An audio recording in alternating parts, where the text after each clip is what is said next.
Pribadi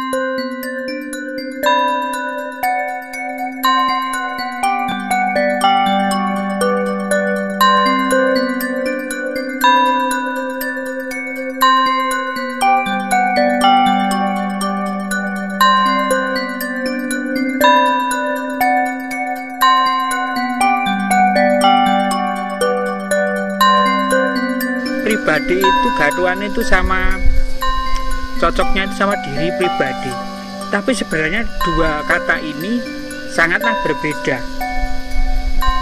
Itu sama dengan hijau itu, daun itu hijau, tapi hijau itu belum tentu daun. Alam itu kan ada dua, mikrokosmos dan makrokosmos, dan hakikatnya kan manusia ini, diri manusia, makanya kan disebut pribadi itu karena itu. Jadi pribadi itu bukan misalnya saya itu agungnya, bukan, tapi yang di dalamnya itu kan pribadi itu. Kalau di Jawa sebenarnya untuk melatih itu adalah mengerti tentang wataknya dia sendiri. Jadi ketika dia wataknya apa, nah yang dia kan akhirnya tahu tuh kelebihan dan kekurangannya. Kelebihannya itu di istilahnya di dipertajam, kekurangannya ini di istilahnya apa ya, di pokoro, bukan hilang enggak, tapi dikendali.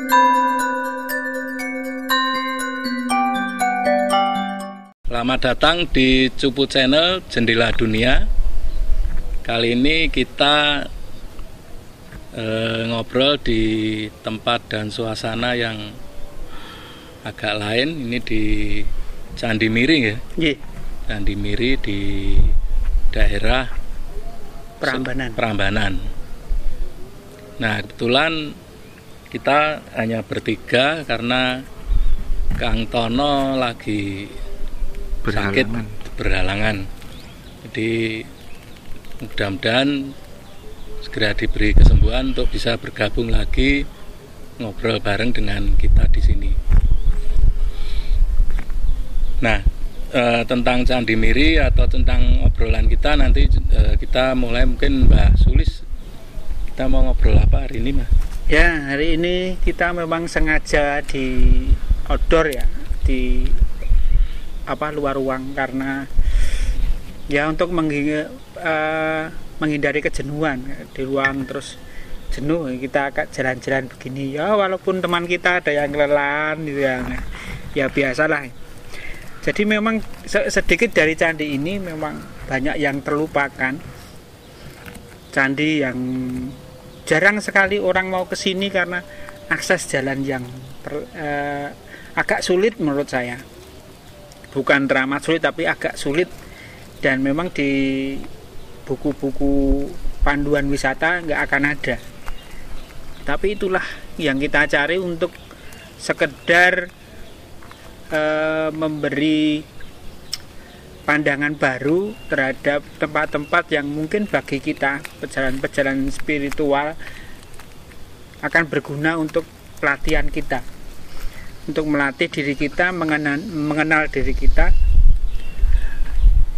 Lingguh urip lungguhing pribadi itu memang gampang diucapkan, tetapi memang agak dalam, karena memang kebetulan pribadi itu gaduan itu sama cocoknya itu sama diri pribadi, tapi sebenarnya dua kata ini sangatlah berbeda. Itu sama dengan hijau itu, daun itu hijau, tetapi hijau itu belum tentu daun. Kuning itu bisa, ini warna kuning, makanan warna kuning, tetapi warna kuning itu belum tentu makanan. Jadi urip lungguhing pribadi itu memang kalau didalami memang agak dalam ya, maksudnya bisa untuk membedakan diri dan pribadi.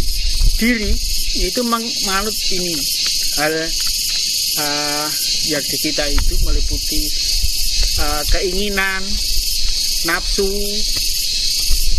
itu yang menyertai manusia, itulah diri. Diri tidak mau ada orang tidak mengenal dirinya, itu terlalu setelah berkembangnya itu menjadi egois. Itulah diri. Kalau pribadi itu kebalikan dari diri, karena pribadi itu sifatnya ke dalam, manungkul, sifatnya rendah hati, tidak bisa tidak berniat untuk menyombongkan diri. Itulah pribadi. Maka urip lungguing pribadi itu lebih berasa ke dalam, artinya akan merasuk dalam tingkah laku manusia Jawa. Yang pertama itu yang terlihat itu masalah tenggang rasa. Manusia Jawa itu banyak yang tenggang rasa, bukan hanya sesama manusia, artinya yang kelihatan. Petuk gaduk ya sapa aruh, selamat pagi, selamat siang, itu hal yang biasa. Lewat di jalan, di depan orang tua pasti membungkuk. Itulah sifat yang pernah tenggang rasa. Yang kedua itu selalu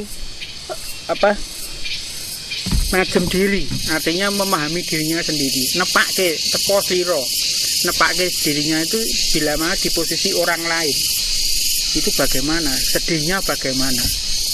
Itu maka paling tidak yang saya awal-awal ini saya kuatnya ada dua itu.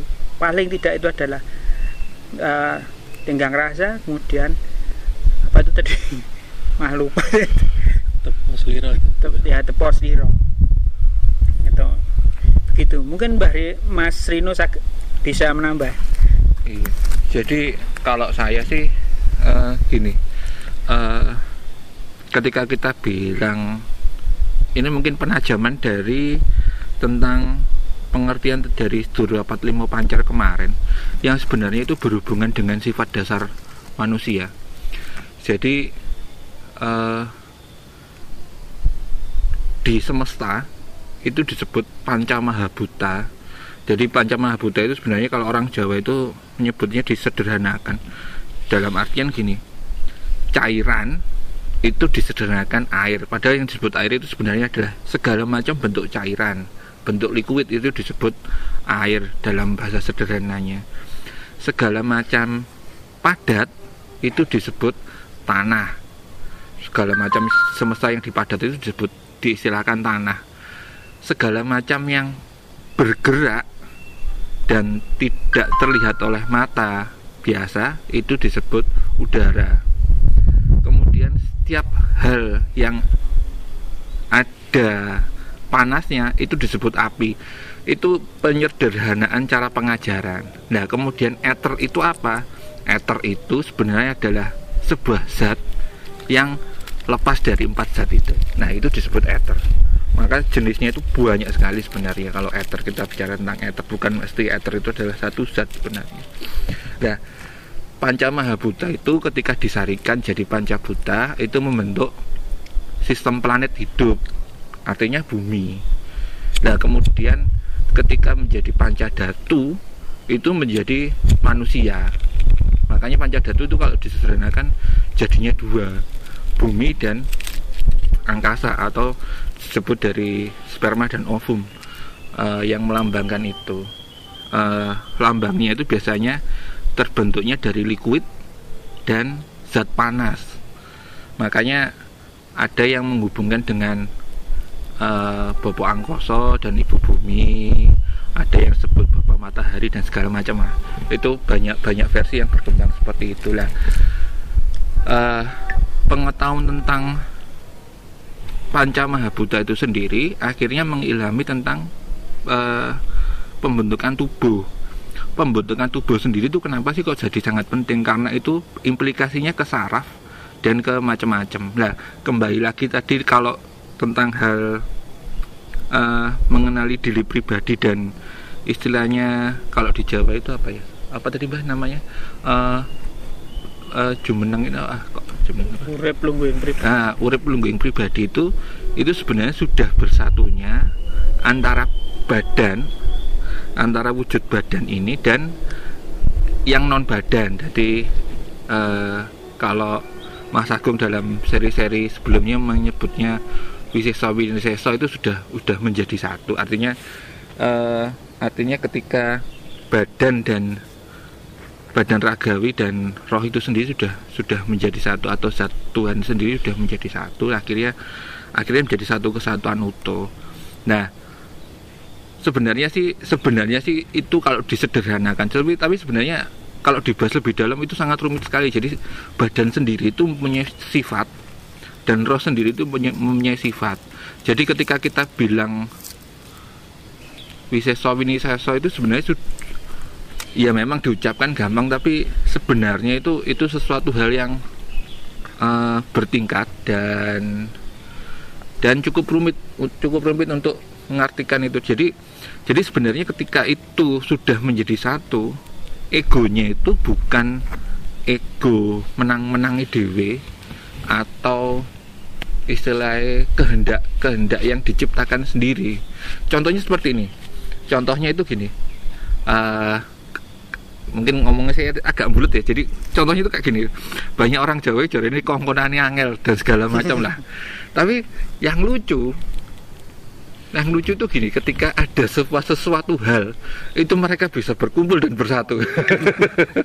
Ya karena itu sebenarnya, karena kehendaknya itu kehendak besar itu yang menyatukan mereka, dan mereka tunduk pada kehendak besar itu sebenarnya.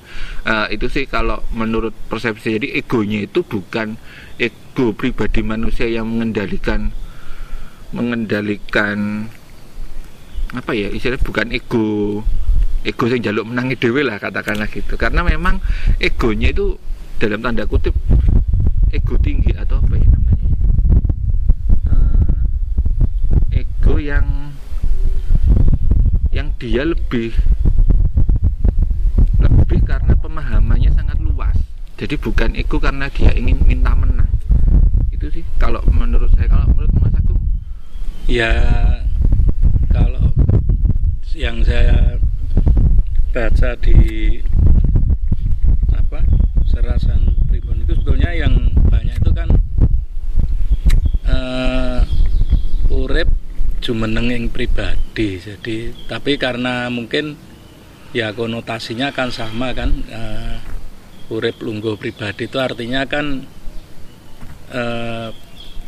menguasai pribadinya. Jadi kalau ini saya sedikit tentang Kawruh Wiseso Jati ya. Itu alam itu kan ada dua, mikrokosmos dan makrokosmos, dan hakikatnya kan manusia ini, diri manusia, makanya kan disebut pribadi itu karena itu. Jadi pribadi itu bukan misalnya saya itu agungnya, bukan, tapi yang di dalamnya itu kan pribadi itu. Nah, kalau manusia itu kenapa pada hakikatnya pribadi manusia itu disebut atau dianggap sebagai makrokosmos? Ya karena manusia itu uripnya itu, hidupnya itu jumeneng pribadi, dia mengatur dirinya. Jadi tadi pagi saya makan soto, mungkin nanti siang saya makan apa, hari ini saya apa, itu berubah, itu karena diberikan kehendak. Jadi itu sudah kodrati bahwa makhluk hidup atau makhluk di alam ini yang dianugerahi kehendak itu hanya manusia. Karena binatang itu tidak punya kehendak, dia naluri aja. Kalau makan itu ya naluri aja. Jadi tidak pernah berpikir kalau misalnya kambing atau sapi ya makanya rumput, nggak pernah pengen rumputnya dimasak apa gitu ya, tiap hari itu makanya itu ya karena naluri kan. Ya itu beda dengan manusia. Manusia bisa berubah. Nah itu makanya disebut jumeneng pribadinya itu, karena yang mengatur hidupnya itu ya dirinya sendiri. Nah sementara alam semesta itu walaupun besar, dia tidak, hidupnya bukan jumeneng pribadi, berjalannya itu menurut takdir. Jadi ya begitu. Contohnya kan kalau misalnya siang malam matahari berputar, bulan itu udah rutin aja begitu, nggak pernah punya kehendak karena memang tidak ada kehendak, sehingga dia tidak bisa mengatur hidupnya, hidup dalam tanda kutip ya, itu tidak bisa mengatur ritme ininya sendiri ya. Dia udah secara kodratnya sudah dibikin begitu, tidak punya ini. Jadi alam semesta itu kenapa jadi mikrokosmos, karena tidak urip jumeneng pribadinya, itu dianggap secara hakikat kecil. Tapi dua-duanya ini kan saling punya sifat kuasa menguasai, wiseso winiseso. Jadi dari perputaran matahari, dari perputaran bumi itu secara fisik itu menguasai manusia, umur jadi tambah, jadi umurnya tambah, mungkin jadi ada penuaan dan sebagainya, itu secara fisik. Atau mungkin kita kalau udan atau panas itu mau keluar itu wes sudah melihat gitu, aduh panas nggak jadi, itu udah mempengaruhi, udah menguasai pikiran manusia. Nah, itu yang secara fisik, yang secara non fisik dalam gelombang ketika bersinggungan dengan alam semesta, manusia itu bisa juga berpengaruh ke gelombang pemikirannya. Mungkin bisa saja nanti orang itu ini kalau sebelum meditasi aja gelombang itu juga bisa masuk ke pemikiran manusia. Jadi orang akan cenderung, misalnya udah biasa pegang HP, itu nggak pegang gitu ya galau, HP ini rusak apa kuotanya habis sing gitu. Biasa sing rokok ora ono rokok Itu anak nyindir. Nah, itu kan tetap akan jadi terbawa gitu emosinya. Kemudian kalau sudah mulai bersinggungan, nah itu udah beda lagi, seperti pengalaman-pengalaman atau obrolan-obrolan episode yang lalu. Kadang ditemoni siapa itu secara fisik, kadang dengar siapa, atau kadang melihat apa kayak gitu. Itu kan yang disebut sensasi-sensasi dalam meditasi itu kan sebetulnya peristiwa saling kuasa menguasai ini, digeret rono digeret ini supaya kita fokus. Nah, itu kalau di episode lalu tentang sembah itu kan sudah dijelaskan bahwa tahap ini itu gangguannya ya seperti itu, sampai nanti ketika pada keadaan tertentu itu semua akan berjalan sendiri. Nah, itu yang jadi pembedanya. Jadi itu penjelasan kenapa, atau penjelasan tentang sifat kuasa menguasai itu. Nah, kalau dalam proses meditasi atau manembah ini kita tidak dibimbing atau tidak bisa memahami, menguasai tahap-tahapnya, yang terjadi ya seperti cerita-cerita yang episode lalu, ngerti-ngerti suruh menek pohon, suruh loncat pagar, ngebuki uang karena merasa dapat dawuh. Nah, kira-kira seperti itu. Jadi bahwa urip jumeneng pribadi itu adalah ya karena manusia diberi akal itu, yang lain tidak. Jadi dia bisa mengatur dirinya sendiri. Itu bedanya dengan yang lain. Misalnya binatang juga nggak bisa kan ngatur, wah sesuk aku bangun jam 7 jam 8 itu nggak bisa, karena dia hidupnya tidak jumeneng dalam pribadinya. Kira-kira seperti itu, Mas. Nambahin, jadi saya nggak ngerti sih. Ini sebenarnya kalau di literasi Indonesia, Jawa itu namanya apa? Cuman kalau di Barat itu disebutkan namanya kreativitas, dan kreativitas itu masuknya seperti ilham. Nah, yang membedakan sebenarnya antara manusia dengan makhluk yang lain itu adalah kreativitas. Banyak di literasi Barat atau di literasi non-Jawa untuk disebutkan bahwa kreativitas itu adalah zat Tuhan. Jadi ketika orang mendapatkan zat Tuhan itu, tingkat kreativitasnya tinggi lah. Untuk mewujudkan kreativitasnya itu, dia baru pakai kehendak. Nah, antara kehendak dengan kreativitas itu memang ada sedikit berbeda. Berbedanya gini, kehendak itu kadang dipicu karena kebutuhan, atau karena keinginan, atau karena karep ya. Karena karep itu akhirnya keluarnya butuh. Tapi kreativitas sendiri itu keluarnya atau munculnya itu dalam bahasa awam kadang disebut moro-moro atau sangkan paraning ra ngerti, moro-moro dapat. Padahal dalam metodologi Jawa itu ada namanya gayuh kreativitas. Gayuh kreativitas itu macam-macam yang dilakukan orang-orang Jawa. Nepi, kadang berpuasa, kadang macam-macam. Jadi kreativitas itu adalah ketika dia mendapatkan itu, dia itu bisa menggabungkan, metode ini tambah metode ini tambah metode ini tambah metode ini, jadinya seperti ini. Itu adalah salah satu bentuk dari kreativitas. Dan itu kalau dalam literasi Barat disebut ilham atau zat Tuhan kreativitas. Kalau di Jawa kreativitas itu apa ya namanya?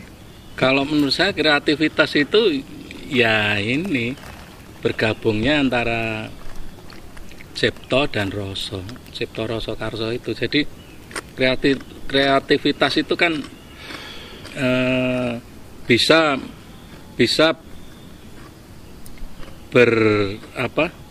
berasal atau berawal dari Karsa juga. Saya pengen bisa terbang, lalu muncul ide kreativitas, caranya pakai gini, nah itu jalan. Atau kreativitas itu bisa dari rasa, tahu-tahu ada ide begini padahal tidak punya karsa untuk apa. Jadi nah itu akan selalu ada dan akhirnya disebut kreativitas itu kalau sudah ada cipta, kalau sudah ada penggambaran seperti apa atau hasil seperti apa, hasil karya. Kalau nggak ada cipta ya sudah bukan kreativitas, itu baru ide. Jadi mikir apa gitu belum diwujudkan, itu belum kreatif, baru batas ide atau Jadi ya sifat manusia tadi bahwa yang dimaksud jumeneng urip pribadi itu karsa itu ya maksudnya mengatur hidupnya itu ya karena punya kehendak. Itu maksudnya ya 3 unsur tadi, cipta rasa karsa itu, dan itu di makhluk lain nggak ada. Jadi kalau menurut saya sih seperti itu. Iya. Cuman banyak banyak orang yang tidak bisa membedakan antara halu dan istilahnya dan antara halu dan bukan halu. Nah itu kadang-kadang untuk membedakannya itu banyak yang bingung tuh membedakannya antara halu dan bukan halu. Ya itu berdasarkan pengalaman. Nanti kalau maksudnya dari pengalaman pelaku sendiri itu, kalau sudah merasakan itu pasti nanti akan dituntun atau pengalaman dia sendiri akan bisa membedakan itu halu dan tidak. Seperti yang kita ketahui dalam sejarah sajalah, pas perundingan apa itu, pas Sri Sultan HB9 berunding waktu kemerdekaan jadi RIS itu loh, kan itu ada perundingan alot. Terakhir itu kan karena Sultan mau tanda tangan bahwa pembagian Indonesia seperti ini, akhirnya karena Sultan itu mendapat bisian atau ilham atau gimana, suruh dahle tanda tanganan, suruh tanda tangan. Dan itu si Sultan sudah nggak berpikir lagi, ya sudah tanda tangan. Nah itulah yang dia melakukan itu karena sudah beliau itu sudah jumeneng pribadi. Artinya dia bisa jumeneng pribadi dan lungguh pribadi, bisa mengeterapke jumeneng itu, jumeneng pribadi itu menyelaraskan diri dengan yang maha kuasa. Lungguh pribadi itu melaksanakan apa yang menjadi karso yang di atas, artinya melaksanakan apapun itu konsekuensinya. Dan ini memang sampai di situ itu sebenarnya itu gampang-gampang, susah itu loh. Bisa dilaksanakan dimanapun menurut tingkatannya masing-masing. Betul. Bukan hanya beliau Sri Sultan aja, tapi kita sebagai orang awam itu sebenarnya pasti ada kisi-kisi kita harus mengapa dan apa yang harus dilakukan itu ada kalau memang diperhatikan. Tapi kebanyakan yang di masyarakat sekarang kan yang dilakukan adalah kedirian atau masalah kebutuhan. Artinya keinginan untuk memenuhi kebutuhannya itu lebih besar daripada mendengarkan apa yang dari dalam atau dari pribadinya. Maka kalau ada ungkapan lahir kuwi utusane batin, ya ini nih yang disebut lahir utusane batin. Beliau Sri Sultan HB9 itu tanda tangan karena diutus batinnya untuk tanda tangan. Zaman dulu kan ngene simbah kae kentek batin lalu tekan kono, itulah melaksanakan batinnya itu. Lahir utusaning batin. Dan kadang itu ya ini jadi wacana sih, maksud wacana baru itu sebenarnya gini loh. Sama kayak ketika kita melihat perwujudan badan halus katakanlah. Kalau memang badan halus itu bentuknya gitu, semuanya juga lihatnya gitu. Artinya tidak berbeda-beda. Kalau memang sudah tingkatannya sama ya. Jadi istilahnya itu ya nek bentuknya gitu ya segitu itu. Jumlahnya segitu ya segitu. Maksudnya tidak ada siji ketok apa ya enggak. Itu yang pertama. Yang kedua itu memang ketika sudah jadi istilahnya ada istilah jumeneng atau kodok ngemuli lengi. Jadi ya memang cara pandangnya, cara berpikirnya, cara aplikasinya itu antara si fisik dan si non fisik ini sudah melebur, sudah menjadi satu. Jadi ketika kita ngomong sebenarnya itu kehendaknya siapa atau karepe siapa, sudah susah untuk dibedakan. Jadi sebenarnya ketika itu sudah benar-benar menjadi satu loh cara pandang. Jadi ketika kita ngomong itu sebenarnya sing ngelihat itu yang mandang siapa ya, kita nggak ngerti, bisa mata bisa atau yang non mata itu jadi satu. Lah wong wis jadi satu memang. Jadi ketika sudah jadi satu sebenarnya ya sama kayak sebenarnya dalam logo yang lebih keren kayak logo Yin Yang itu. Logo Yin Yang itu kan sudah jadi satu sebenarnya. Makanya dia kan terus berputar. Kalau diomong mana yang putih mana yang hitam ya enggak ada, ya sudah jadi satu. Ya itu ketika kita ngomong itu yang ngomong siapa, itu kehendaknya siapa, itu egonya siapa, kita sudah susah.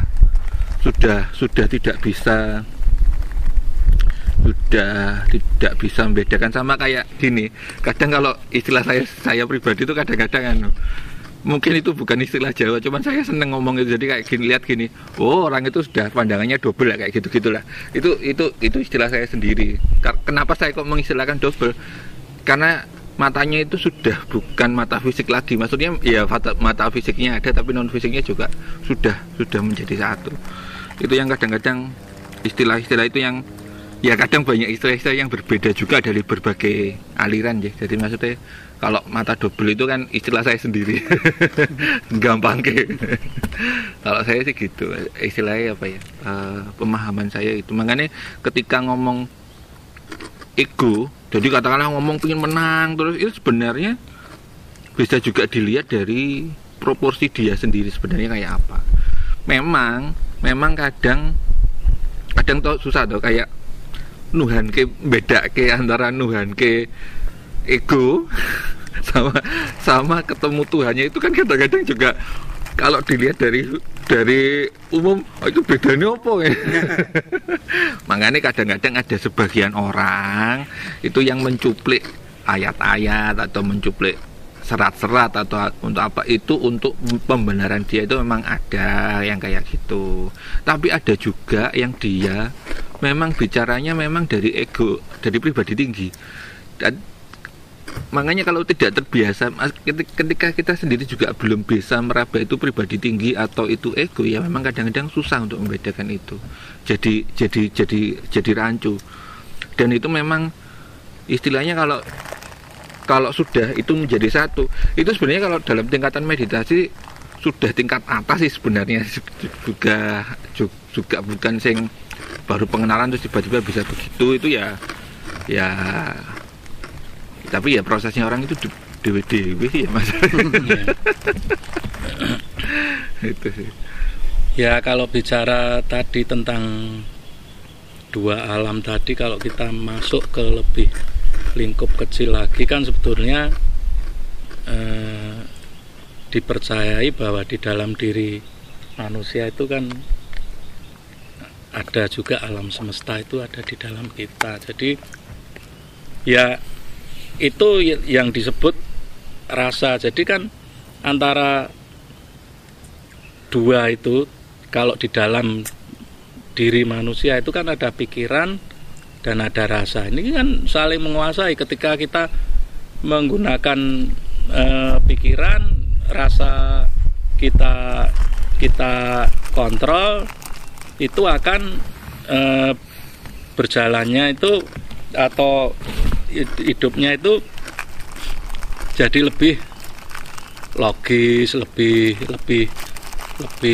ini ya, lebih nalar, bisa menjaga ini. Tapi ketika karena itu kuasa menguasai, ketika rasa itu yang lebih berkuasa, ya itu jadinya kita yang dikuasai rasa itu apa ya, ketika itu nampak ketika orang tidak bisa menahan emosi, ketika terpicu emosi ngebuki wong atau marah-marah atau itu kan begitu sampai ke situ emosi, si pikiran ini yang akan kalah ini. Jadi walaupun nanti setelah selesai ya mungkin berpikir, oh ya tadi saya salah, nggak bisa menahan emosi seperti itu. Nah itu emosi itu nggak cuma marah, bisa larut dalam kesedihan atau larut dalam kebahagiaan pun bisa membawa kita kadang juga tidak bagus, karena isinya seneng tok, ketika ada masalah kita nggak siap, atau rasa spiritual kita bertuhan terus, pokoknya ini hanya untuk Tuhan gitu, jadi rasa kemanusiaannya hilang, empatinya hilang. Yang penting saya ke Tuhan, jadi kepedulian sosialnya malah hilang karena pedulinya ke sesama itu hanya karena berketuhanan. Nah, ketika nanti tidak ada, ini tidak menguntungkan di ketuhanan, ya perilakunya jadi beda. Ini tetap saling menguasai ini di dua alam ini tetap ada saling kuasa menguasai itu. Saya kira seperti itu, Mas. Ya, jadi dikatakan bahwa sudah berketuhanan tetapi tingkah lakunya karena tidak sesuai dengan dia jadi meluap-luap, itu kan masih terpengaruh dengan yang tadi itu kediriannya itu masih kuat.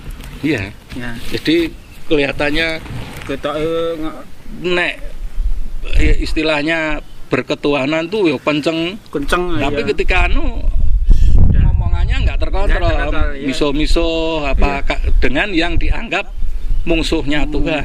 Ya, dianggap. Ya. Itu jadi ini. Iya. Nah, itu kan rasa yang menguasai nalar. Kalau dinalar kan wong anu ki padha nek kowe mencintai Tuhan ya mencintai manusia. Iya. Karena itu kan olah sasih itu yang harus ada. Ya, itulah menjadi ciri orang yang mengenal pribadinya, mengenal Tuhannya dan mengenal lingkungannya, tentu akan lebih mawas diri, lebih merasa rendah hati, lebih bisa menghargai orang lain, lebih bisa tepos liro, dan rasa rumongsong rumangsani, bisa rasa rumongsong rumangsani, bisa merasa dan merasakan. Artinya kalau di pihak sana itu bagaimana perasaan saya, dan rumangsani saya itu bagaimana terhadap mereka, dan bisa memposisikan dirinya sesuai dengan petunjuk apa yang diberikan kepada dia. Maksudnya dari Tuhan, kehendak Tuhan itu bagaimana, itu yang dilaksanakan. Dan tentu dia menjadi lebih sabar, lebih rendah hati, lebih bisa menghargai orang. Itu kalau ciri-ciri, kalau Jawa itu titikan. Titikane wong sing wis mandiri pribadi. Mandiri pribadi, jumeneng pribadi. Ya, itu ciri-cirinya. Benar. Nah, itu sebenarnya hubungannya erat sama yang diceritakan di episode kemarin. Jadi ketika menceritakan tentang sedulur Anasir, sedulur Papat, terus hari kelahiran, nah antara sedulur Papat dan hari kelahiran itu kan menciptakan bias ke watak.